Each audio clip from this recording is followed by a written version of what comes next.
बिस्मिल्लाहिर्रहमानिर्रहीम, अस्सलाम वालेकुम। मैं हूं मखदूम शहाबुद्दीन। 25 सितंबर 2025 जुमेरात का दिन। नाज़रीन इकराम, कुछ इंतहाई आम तरीन डेवलपमेंट्स हैं जो आपके सामने रखनी है। एक जानिब तो अक़वाम मुत्तहिदा की जनरल असम्बली का इजलास जारी है और इसके साइडलाइंस पर जो डेवलपमेंट्स और हैपनिंग्स हो रही हैं भारत के लिए सरप्राइजिंग हैं, लेकिन पाकिस्तान के लिए इंतहाई मस्बत है। अब बांग्लादेश और चीन की तरफ से पाकिस्तान के लिए एक बहुत बड़ी खुशखबरी और बहुत अच्छी खबर है, जबकि भारत के लिए यह एक डेवलपमेंट परेशान कुन है। On the other hand, Pakistan और सऊदीया के दरमियान दिफाई मुआहदा भारत और इजराइल दोनों के लिए दर्दे सर है। अब तो इजरायली अखबारों ने बराह रास्त इसे अपनी नेशनल सिक्योरिटी के लिए थ्रेट करार देना शुरू कर दिया है। And the same is happening in India. India जो है वो भी इस डेवलपमेंट को लेकर परेशान है और सऊदीया ने यूएन जनरल असेंबली के साइडलाइंस पर इंडिया के वफ्द से मुलाकात करने से इनकार किया। इसे भी इंडिया बहुत अहमियत की निगाह से देख रहा है।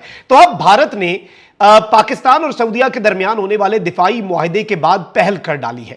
पाकिस्तानी जवाब का इंतजार है और इंडिया ने डायरेक्टली इनडायरेक्टली, जो मर्जी आप कह लें, सऊदीया को एक थ्रेट दिया है। सऊदीया को अपने रडार पर लेकर सऊदीया के लिए एक इनडायरेक्ट मैसेज जो है वो भारत की तरफ से कम्युनिकेट कर दिया गया है। मैं ये सारी डिटेल्स आपके सामने रखता हूं।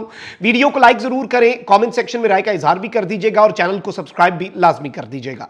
सबसे पहले तो नाज़रीन इकराम, मैं आपको यह बताऊं कि अब से कुछ घंटों के अंदर व्हाइट हाउस में जो डोनाल्ड ट्रंप के साथ पाकिस्तान के प्राइम मिनिस्टर की एक इंतहाई गेम चेंजर मुलाकात होने जा रही है।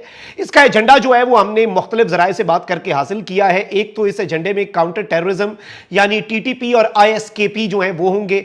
अफगानिस्तान की स्टेबिलिटी जो है वो जेर बहस आएगी। ट्रेड और इन्वेस्टमेंट, एनर्जी और टेक्नोलॉजी और डिफेंस ट्रेनिंग और इंटेलिजेंस शेयरिंग। इसके साथ ही साथ नाज़रीन इकराम, जो टॉक है इंडियन डी एस्केलेशन और गल्फ सिक्योरिटी के ऊपर, ये भी इस मीटिंग के अंदर डिस्कस होगी। यानी इंडिया के साथ जो मामला डी एस्केलेट किए गए और उसके बाद की सूरत हाल, इस वक्त भारत क्या सोचता है, फिर गल्फ की सिक्योरिटी का जो मामला है और उसके अंदर अब इस पूरी इक्वेशन में मिडिल ईस्ट में गजा के मामले के अंदर पाकिस्तान की जो एंट्री हुई है, इसलिए ये इंपॉर्टेंट डिस्कशंस जो है ये भी होनी है।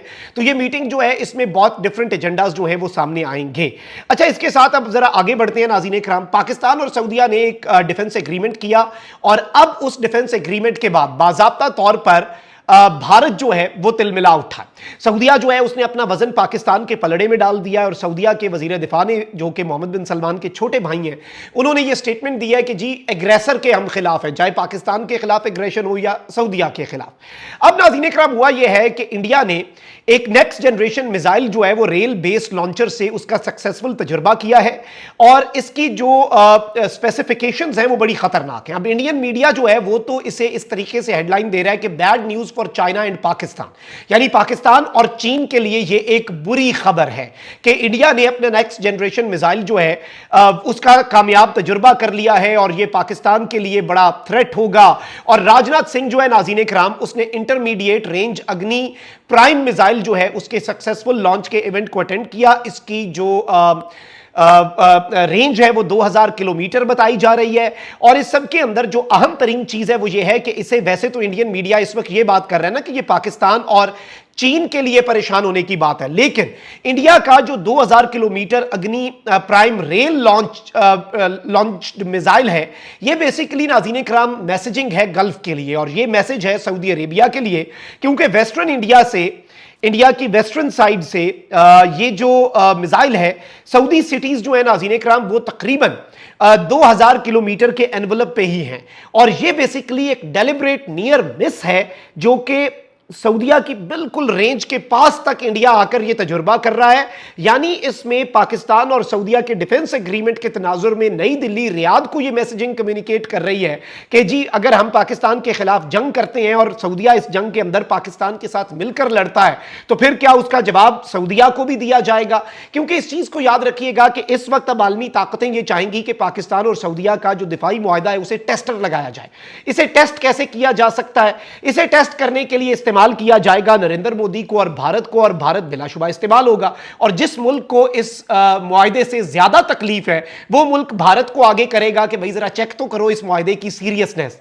और आपको मैं बताऊं کہ 2000 किलोमीटर के एनवेलप से बिल्कुल बाहर सऊदी सिटीज हैं जी। और ये एक नियर मिस जो है इंडिया ने जो एक इनडायरेक्ट सिग्नल है वो सऊदी अरेबिया को भेजा है। और सऊदी अरब जो है वो तो इस मामले के अंदर पहले ही डटा हुआ है। सऊदी अरब तो इस मामले के अंदर बिल्कुल अपनी पोजीशन बहुत क्लैरिटी के साथ आगे लेकर चल रहा है, जिसमें कोई दूसरी राय नहीं है। लेकिन इंडिया ने ये जो हरकत की है इसे सऊदी अरब बहुत इंपॉर्टेंस की निगाह से देख रहा होगा। और पाकिस्तान और सऊदीया का वैसे भी डिफेंस एग्रीमेंट हुआ है, तो सऊदीया ने कुछ सोच के ये डिफेंस एग्रीमेंट किया है। तो अब कुछ बड़ी अपडेट्स हैं। अच्छा, अब होने ये जा रहे नाज़रीन इकराम, एक तरफ तो ये है, तो वहीं दूसरी जानिब यूएन जनरल असेंबली के साइडलाइंस के ऊपर जो मुलाकातें हैं उनमें पाकिस्तान और बांग्लादेश के दरमियान कुर्बतें जो बढ़ रही हैं, और जो हसीना वाजिद की एक हुकूमत जो कि बांग्लादेश को भारत की प्रॉक्सी बनाकर और भारत की कॉलोनी बनाकर रख दिया था, अब दो कौमी नजरिया वापस आ चुका है। बांग्लादेश की चाइना के साथ कोलैबोरेशन बढ़ रही है, पाकिस्तान के साथ कोऑपरेशन बढ़ रही है। बांग्लादेश की आर्मी का वफ्द जो है वो आईएसपीआर विजिट किया उन्होंने, यानी अब मिलिट्री टू मिलिट्री कोऑपरेशन और दीगर चीजें बढ़ रही हैं। इवन अब तो इंडिया के अपने मीडिया चैनल्स कहते हैं कि बांग्लादेश का एक एयर बेस जो है वो चाइना ने कंस्ट्रक्ट करना है और पाकिस्तान कॉन्ट्रैक्टर होगा, और अब पाकिस्तानी जेट एंड सी जो है वो बांग्लादेश वाली साइड से भी इंडिया के ऊपर चढ़ दौड़ेंगे, वो तो यहां तक कहते हैं।